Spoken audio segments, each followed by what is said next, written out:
Well, hi, I'm Phoenix, and I'm here on May the 1st, and it's very interesting energies that we are starting May off on. Well, for me personally, because that's why I postponed the meeting from yesterday. It just felt like everything was challenging me to be there here. One, my computer was playing up, the internet was playing up, and I also was playing up. So it's probably very important to take note of how you are feeling right now and just taking things as you feel is necessary for you. I pulled a few cards, and even the cards and the messages associated with them were quite powerful. And as far as, especially the last two, and they're just encouraging people to really come out into their truth, regardless of the challenges and the repeating patterns that they're finding themselves in. And it's interesting to note that most people that did receive the last two are they kind of are expecting a kick in the pants anyway. And I said to them, well, it's much better to receive a gentle message rather than a cosmic 4x2, which I don't know how that would be taken by a lot of people right now, because there's just so much going on. And if you are empathic in any way, feel deeply and take note of not just whatever's going on inside of you, but whatever is happening within the world, all the way, globally. It's important to own what is yours and let go what is not. And I did mention how it's important to take those times to switch off. You cannot be an open conduit for everything, or not so much an open conduit, it's an open awareness for everything. There needs a time for the human in you to reset and just take a moment to catch your breath, because there's so much everything that's sort of happening right now, and it's important to keep that balance, keep yourself aligned. You'll find that you'll either get some kind of physical representation going on inside of you, or an emotional response to what is going on inside of you. And as Liz just mentioned, she had to go and ground herself and put her hands in the earth and let Gaia take on some of her overflow. And that's a brilliant way of releasing. So you can either flick the switch, or you can just visualize, or actually physically go out there and connect and allow the land to take some of your energies that are coming. A lot of it's external, some of it's not internal. But the thing is, though, you've got to be mindful of what's happening around you, because if you're feeling that way, the chances are the people that are close to you are feeling exactly the same way. So it's important to think before you speak. And if it's anything like me, being a Gemini, sometimes my words come out of my mouth before I even give it a chance to actually register in my brain. And the people that live with me are used to that, but it doesn't make it right when I say things that can upset. But after all, we are human, and I can acknowledge that to the nth degree. But just take a moment. This is going to be the May of moments, where you are going to be pushed if you are ready. Don't panic if you feel like you're not, but if you are ready, you will be pushed. And it's not something to be concerned or frightened about. It's just it's the universe letting you know that you are ready. And it's sometimes, we put it out there, give me a sign, what should I do? And we're constantly putting messages like that out. But when we start getting the answers, a lot of us backtrack. It's just the way we are.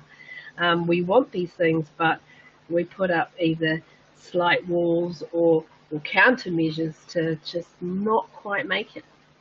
So it's up to you to decide whether or not you want to move forward in a positive way, or keep marking time and being bombarded with the same things happening over and over and over.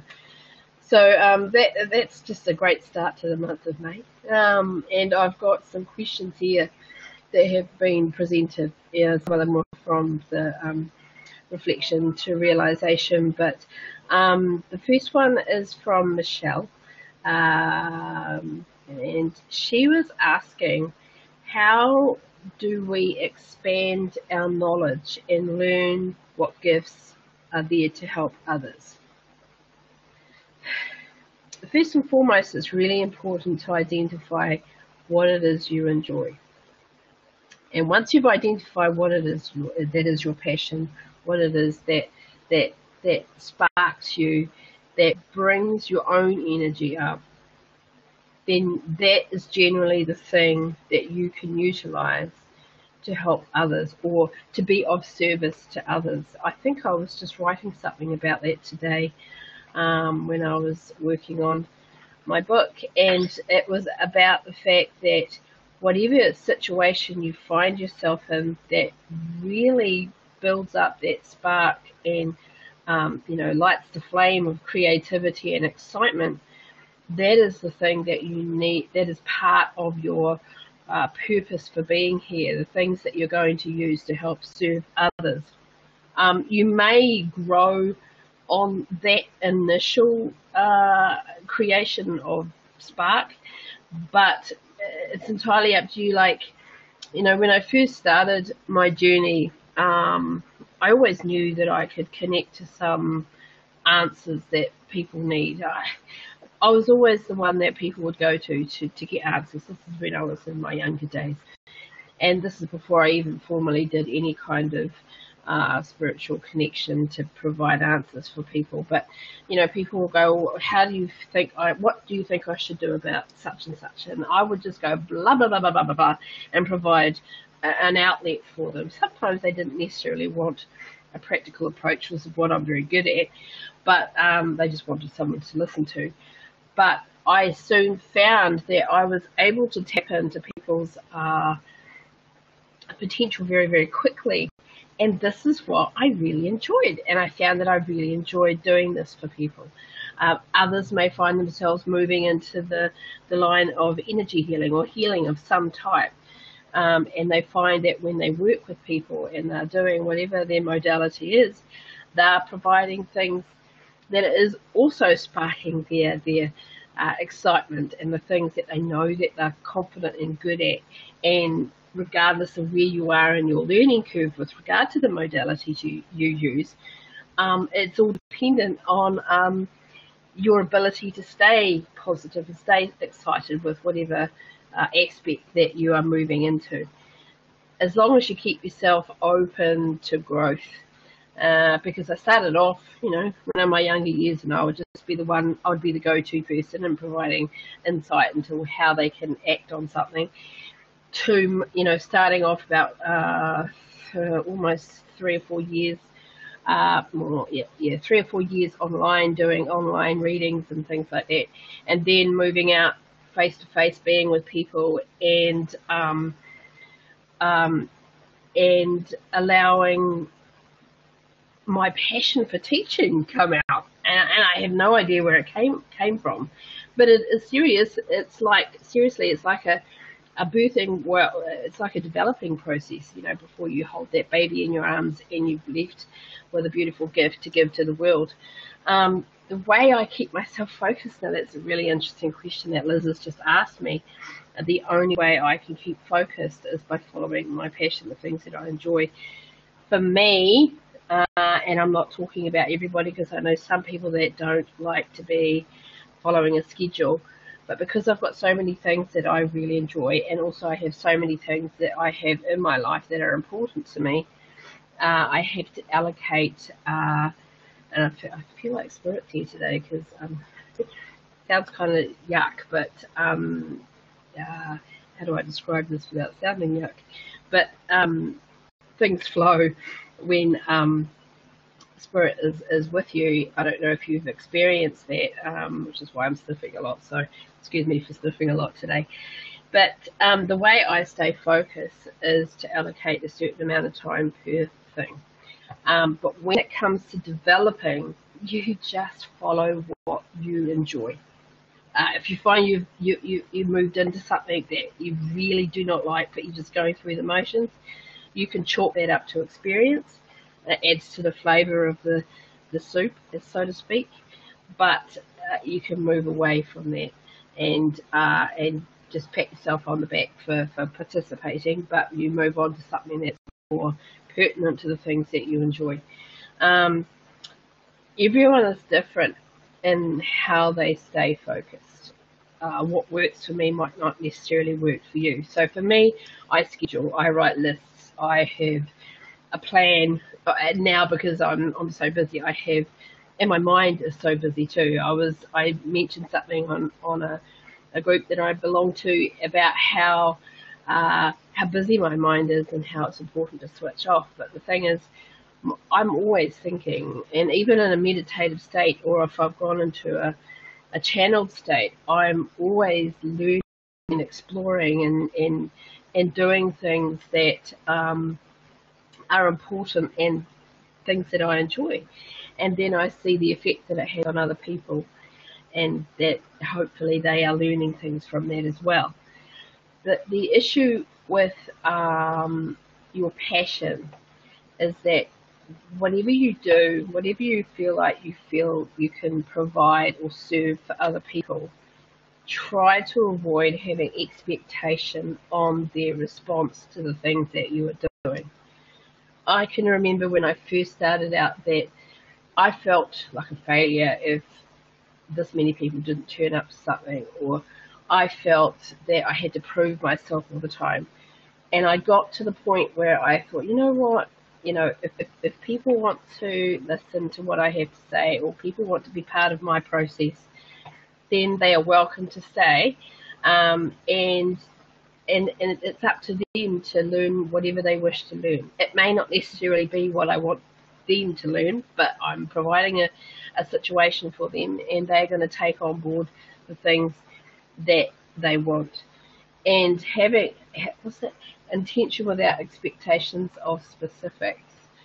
Yeah, you can have an intention, is what Liz just asked me. You can have an intention, but if you slap an expectation or a vision of how it's exactly going to pan out, you're setting yourself up for disappointment. Everybody is allowed to progress in their way, and it may not necessarily fall into the box that you thought that they were going to fall into. Nobody deserves to be in a box. I know when my team or the people that work through me, Sharon, talks about boxes, oh my gosh, they don't exist. There are no full sides. It's just expanse, and you can grow in any way that you see fit.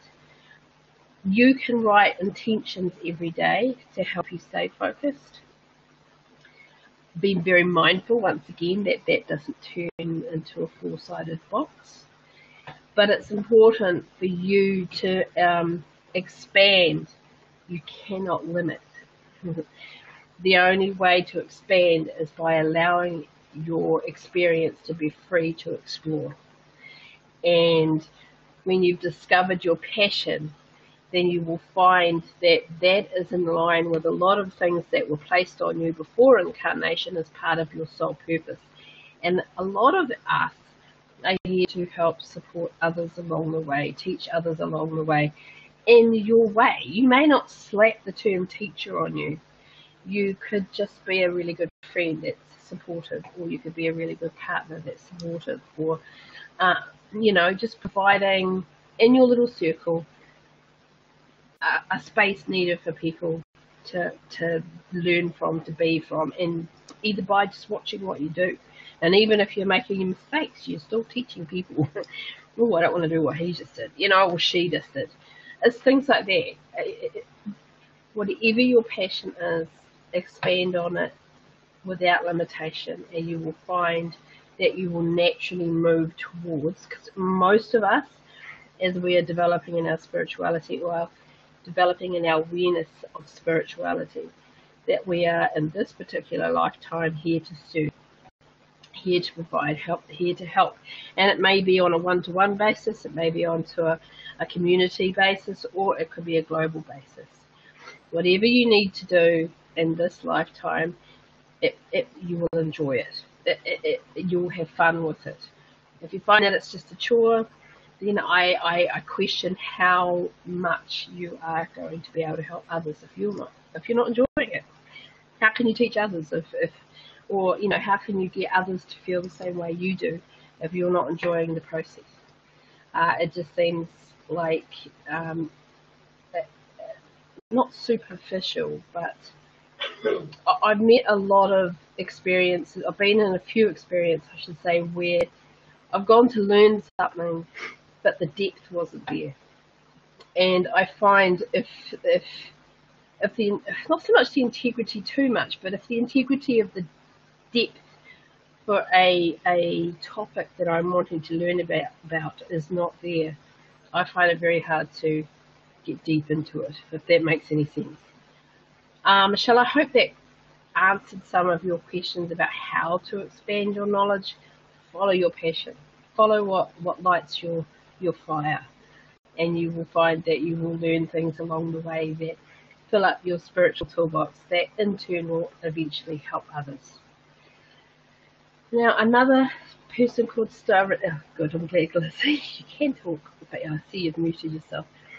Staritza's asked me a question which is very similar. Like it's probably the next step to what we've just talked about from Michelle's question. But she asked about why so many of us feel intense change coming in on a personal level. Now, it's typical because Staritza and I work together to bring the wisdom that I get from Sharon every Saturday. We connect, almost every Saturday. And of course, she's tested me by asking me a question that my logical brain is having troubles with, because it's something that I'm going through at the moment. So let's see. Yeah, I know, because it is quite an interesting question, which I'm going to have to sort of push myself aside a little bit for this one. Collectively, there is a huge unrest that is happening globally. And it's almost like a snowball effect. And it's running down the mountain, and it's getting bigger and bigger and bigger and bigger, and pulling people along the way. Now, there's not just one snowball, but there's two snowballs. You have a snowball that's all about social control, social domination, manipulation, and it's bringing in people through media, through government, and all these things that I tend to avoid, to be honest, because I see the illusion in every single one. I believe that snowball can be melted with the ray of the sun very, very quickly, as long as we keep that sun shining. And that's what the other snowball's about, is us rolling down the mountain with our hope. And we're all going to provide these in very different ways. So because the snowball has been rolling for a lot longer, and the smaller snowball is just needing a little bit to pick up, our belief in the ability for that snowball to shine brighter, so it diminishes the response from the ones that we've been taught to. Eventually, our collective consciousness from a positive stance, as opposed to something that's not so positive, will in turn help humanity on a global scale. And I know that sounds like a grandiose idea or opinion.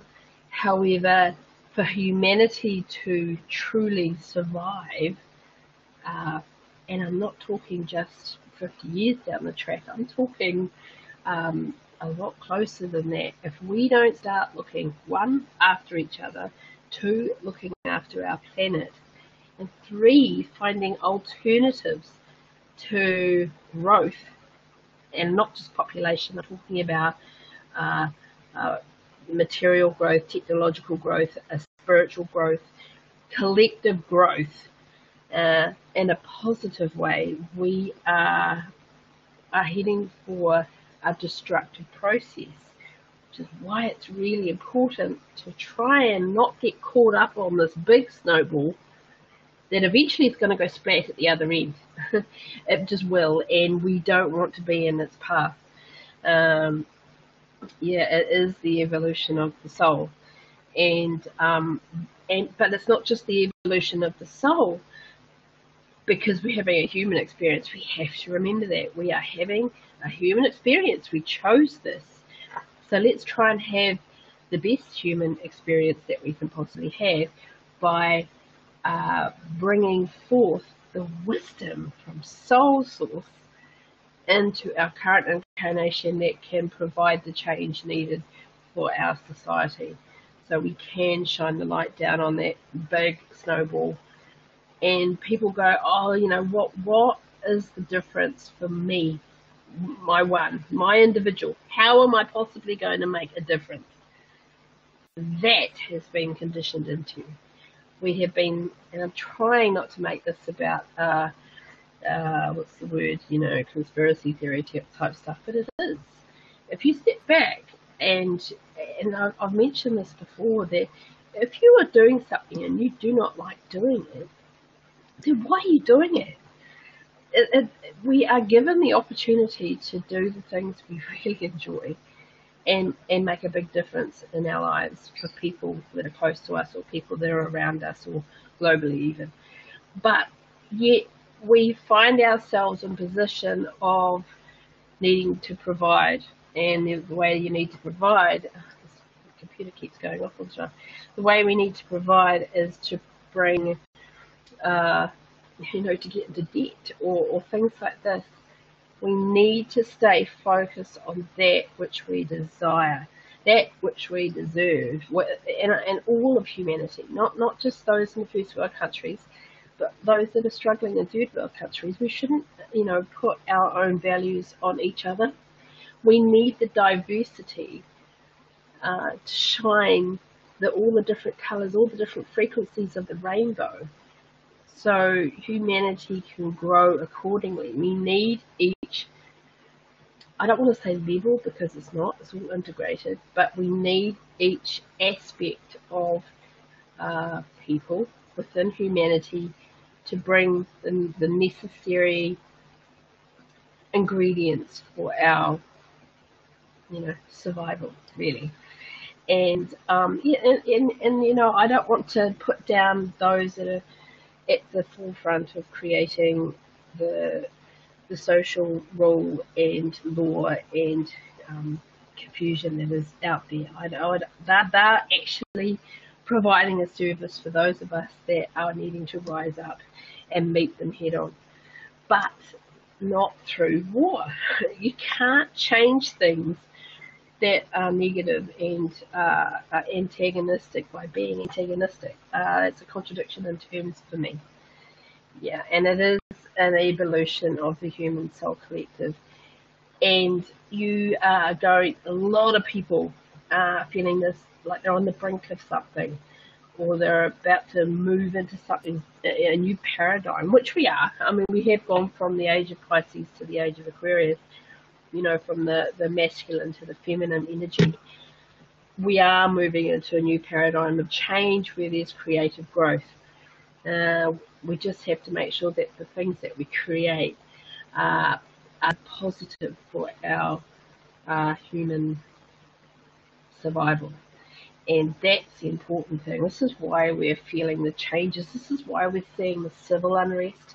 This is why we're seeing an increase in even our own beautiful planet being unrest. But that happens. That's cyclic. The earthquakes and the tsunamis and the all the different types. Even the trees that catch fire in Australia that cause devastation. That's the way they propagate.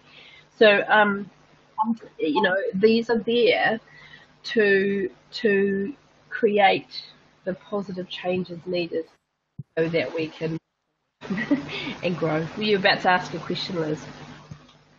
I'm typing a novel for you. Oh, novel? Even. I don't mind novels. Money and the Law of Attraction by Abraham Hicks. Mm. Just this one one sentence that I would like to read because I just reckon that it just ties in beautifully with what you're talking about here. It's So, perfect. you came into my body full of excitement about the possibilities that this life experience would inspire. And that desire that you held in the beginning was not limited at all by separation or doubt. You knew your power and you knew that this life experience, with all of its contrast, would be the fertile ground for wonderful experience. Sounds to me, we have the ability for anything. And as I sort of touched on a couple of days ago, we create our own reality, and we can either do that from an individual perspective, which we do, or we can try and encourage others to collectively work with us to ensure that the many realities have a similar focus. And something that I've never touched on before is that collective thought processes. And if we can rise up and collectively come together and realize and heal and infuse our planet with the things needed to help it, empower and grow and prosper and move forward instead of feeling as though we're hopeless and there's nothing that we can do. The latter, what I just said, is completely uh, an illusion, but an illusion that is hard to shake from time to time because that's what we're constantly getting bombarded with every time we flick on the TV and the news is on. Or even just going down the wall on Facebook. Some of it is just, I just prefer to, please don't get me wrong though, I am fully aware of what's going on out there. However, I choose to focus on the things that I want to change. So, thank you, Staritza, and thank you, Michelle, for your questions, and of course, Liz, for your inspiration and all the things that you talked about. Let's see. I'm going to read what she just wrote, even It's though just she just, repeating what I said before. yeah. It's okay because from my end it was breaking up, and it may not be on the recording, but Liz wanted to share from Abraham Hicks, and I must say, and I don't know how you feel about it, but Esther Hicks, her energy has really grown, and I admire her approach. I find it very, very down to earth with working with Abraham, and Abraham is very extremely wise, and not that all people that talk to us are not wise, but they understand. They also understand how to simplify things, which is something that humans are not very good at. We like to make everything complex. But she talks about money and the law of attraction, and we came into our body full of excitement about the possibilities that this life would inspire. And that desire that you held in the beginning was not muted at all by trepidation or doubt. Where's it gone? For you knew your power, and you knew that this life experience on all its contrasts would be the fertile ground for wonderful expansion. We have all this. Children are the most empowered beings on our planet because, one, they are very, very close to the collective source consciousness because they've just moved from it. And they have no social imprinting, and it doesn't take them very long to change, of course, with the way they are parented and how they are raised. However, if you want to learn something profound, ask a child. And it can be from any age, from zero, even by the way they look at you. You just know, like a baby can just look at you when you're needing something, and they'll just put their hand on your face. A child is, we need to become more childlike with regard to our connection to source, and also with regard to wiping the social slate clean so we can see the illusions behind the things that are being presented to us. Because children always say the darndest things, don't they? And they come out with some profound uh, avenues of fixing things too, if you give them a chance to speak. But in some places, children are to be seen and not heard. And yes, some kids, they a mother of five I am, and some of them do need to just shush and sit down, but only when they're not necessarily being profound, but being typical 5-year-old. But the beauty of children is that we can reconnect with their energy so they can take us on that magic carpet ride. So it's really important to connect with a child in some way if you can, or connect with your own inner child, which has that knowledge base that you were gifted when you were brought here in this particular incarnation. So I'm going to thank Liz for coming today. Oh, here we go. She's her daughter Ebony is asking a question. She would like to know if her ability to wake herself up is a step in being able to control lucid dreaming. Ebony would like to know if her ability to wake herself up is a step. Now, lucid dreaming is, for those that don't know what it is, it's the ability to control your dream. In fact, you almost start the process before you actually go to sleep. So you go in with an idea or concept of what type of dream that you're going to have, and you have this awareness that you are dreaming. And those, as Ebony has just asked, those that can decide to wake up have a insight that they are dreaming. So that means the next step is they can control where their dreams are going to go beforehand. What Ebony would need to ask herself is what she hopes to attain from doing that. Because there's reasons why we have dreams. The first one is the human reason, and that's to try and work out the day. You're getting lots of information constantly, and within dream state, you are able to start to, as humans do, compartmentalize everything and make it fit into the day and try and work out where it is in your importance as a human being that's had that experience. The second part, it allows you to connect to other realms. And that's where lucid dreaming can come into it, where you are able to go on a journey of choice. However, sometimes you are not aware of these different realms that you can shift into. So in dream state, you can do so. Some people actually have shifted into parallel universes and had what appears to be a full life. Then they wake up, they feel like they've lived, a lifetime. And for whatever reason that they need to do that, whether or not they're needing to learn something as they do that. And the third thing that occurs within dream state is because when you're at a certain, either an alpha or a theta state, you can receive all sorts of messages from different vibrational frequencies, whether or not it's all the way from source or from the Akasha or even your higher self or your different dimensional states. So even if you're going to start looking into lucid dreaming, learn more about it, ensure that you have an idea as to why you want to do this.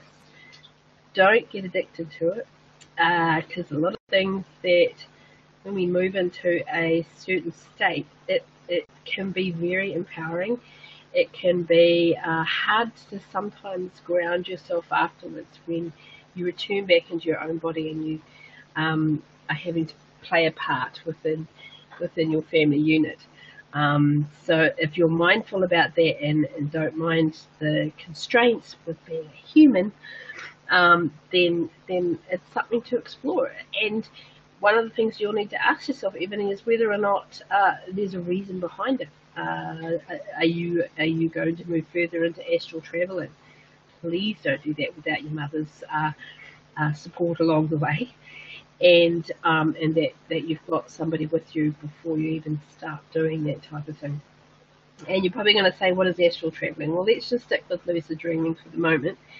And the more you learn about that, the more you'll find there'll be a next step. And that's what I was talking about with not limiting yourself with anything. No matter what modality you go into, you can put aspects of self into it. You don't, I believe, and feel free to contradict me, I don't mind, but I believe that you are the conduit here, and you have to put yourself into the modality. You can take on board parts of it that really fit with you and work with you, and then you can add other bits that may even build up the process for you with regard to whatever you're going into, whether or not it's healing or spiritual connection, readings, mediumship, psychic connections, whatever you go into. So I hope that answered your question with regard to lucid dreaming. Yeah, and well, you're welcome. You're very, very welcome. I don't mind questions, especially ones that throw me, like Saritz's one, and now your one. I like to be able to work through anything. I've been blessed with the ability to connect with those that provide the answers. So I'm in awe and honor of the stuff that they share with me. So I'm very lucky to be part of this process. And now it's time to go. It's been 40 minutes, and I really appreciate you coming with us. Otherwise, I'll be sitting here talking to myself. But that's okay. The idea is to provide a platform where I can talk and bring forward any kind of queries that anybody has. I have other questions which I will do at another date, but thank you for coming. I'm going to be stopping the recording very shortly, but one last word, please have yourself a good month of May. Honour yourself fully, that I can't stress that enough. Find your worthiness, attain your strength, and you'll find you'll be an empowered being by June. And realise that you are not alone in this journey as well. That can be the thing that tips the apple cart, really, is when you feel isolated in the process. But that, once again, is an illusion. So I'm going to stop the recording and have yourself a great day. Thank you.